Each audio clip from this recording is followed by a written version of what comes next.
Hi everybody, welcome to Live with Chaudhry here at Bio in San Diego. It's day 3 of the exhibition and I'm delighted to be joined by EJane Caraway. That's Elizabeth Jane, but she goes by EJane. From Georgia's Department of Economic Development. And they have a booth here, booth 1511, with some companies from Georgia. So I thought we'd catch up and find out a bit more about why Georgia are here at Bio and a little bit more about the services they're offering for the life science community. So first of all, EJane, it's lovely to meet you. How are you? I'm very well, thank you.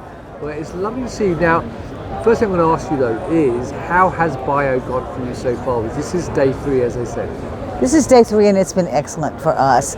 I had over 17 appointments yesterday as a piece of this, as well as our companies are here in the booth and they have had lots of partnering meetings and lots of opportunities. So we're very excited to be here.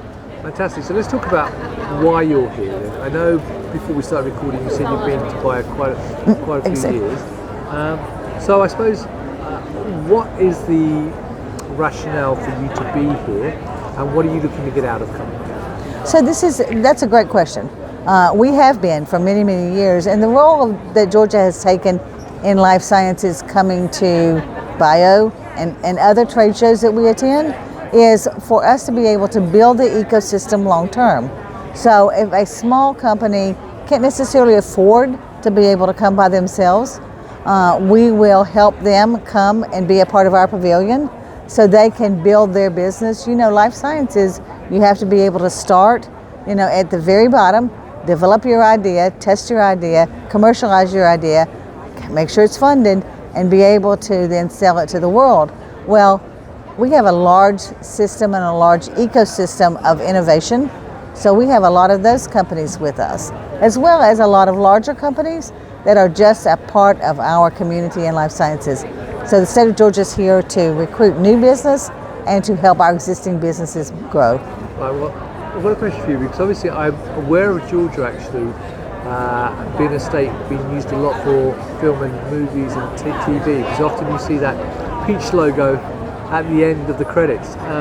But also within life science, obviously there's some hubs which are very well known when you think of life science. You think of obviously Boston, Massachusetts, you think of Philadelphia, you think of San Francisco, and so on. So Georgia, forgive me for saying this, doesn't come top of mind. So what are you offering to life science companies which perhaps they can't get from those other states? This might surprise you, but Georgia has had over the last 5 years 17% growth in the life sciences industry year over year over year.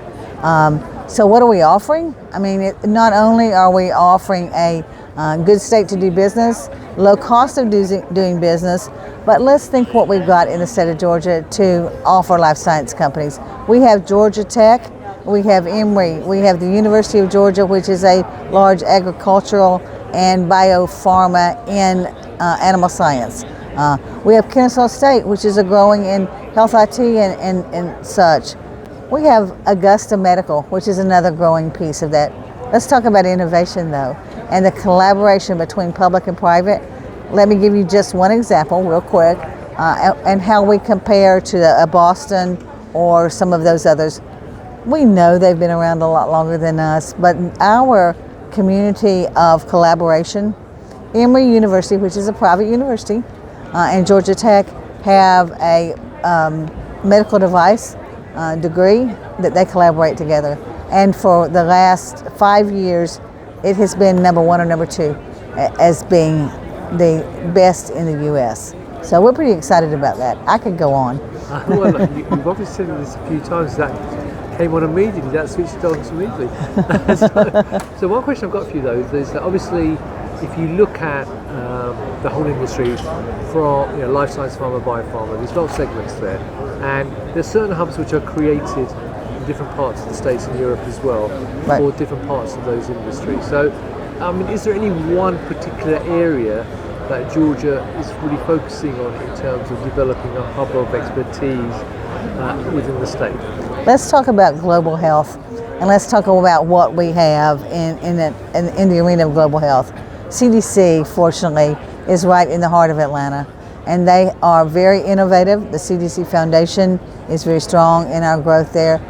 But we also have pharma that and so much cancer research that comes out of Emory. And so we have a little bit of all of it. Is there one particular area that we are concentrating on? No, we don't have to, because we are very strong in health information technology and that data services. Now, we are an IT hub of the Southeast, so we also know how that plays in data sciences.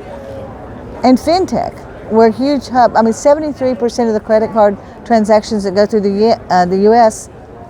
are handled in the Atlanta metro area and in Georgia. That is payers. How are those handled? So we've got that piece of it, but we also have the folks like Takeda, UCB, Alcon, Boehringer Ingelheim. So you can imagine we have a lot of pharma and research too. So I don't think there has to be one that we pay attention to. We're quite diverse as a state anyway, the most diverse state, I would argue, in the U.S. Fantastic. Now, one final question. I mean, looking ahead, I mean, what's your vision for Georgia then in terms of life science and pharma? I mean, what would be the ideal scenario for you if you look ahead in 5 or 10 years' time and see how Georgia develops within this space? So how exciting is it to be able to talk about next steps? I mean, we are seeing a lot of folks that we're being told, rather than us being number 15, that we're being looked at by site selection consultants and large companies, and companies going to their realtors and saying, we want to look at Georgia. And there's a reason for that. And part of that is our attention to detail on not only our cost of doing business, et cetera, but it is on our workforce and our dedication. So we have the #1 workforce training program in the world. It's called Georgia Quick Start. It's just like it sounds. We quickly train your employees to start. We have trained over 1,400 folks for Takeda to be able to do the life sciences they do there. We've trained for Alcon, we've trained for UCB, but we realize where's tomorrow's workforce? So with the support of the state of Georgia and with public-private partnerships in bioed, we are actually training teachers on what life sciences is like, training down to a 6th grade level, and with public-private again, providing some of that the apparatus they need to be able to do that, and then a number of other workforce programs that we're working on. So we are ready for what comes next. But our research and our innovation and funding of those kind of things in the state, second to none. All right, well look, it was lovely to meet you. Lovely to meet you. If people want to get more information, where can they get more information? They can reach out to georgiaspelledout.org/life sciences. Brilliant. Well, look, I know there's still a day and a half left of the show, so I hope you have a great rest of the event. If people are here, then come to booth 1511. It's right by the entrance of Hall B2, and you can talk to EJane and the rest of the team here. And if they can't, then obviously you can check out the website as well. So EJane, it's lovely to meet you, genuinely. I hope you enjoy the rest of the event. Thank you very much. And have a safe journey home to Georgia. You bet we will. And there you go, viewers. Check out the booth if you're here at the bio. Check out the website if you'd like to know more about Georgia and how it can help you in your business. And until next time, as always, stay well and stay safe. Bye-bye.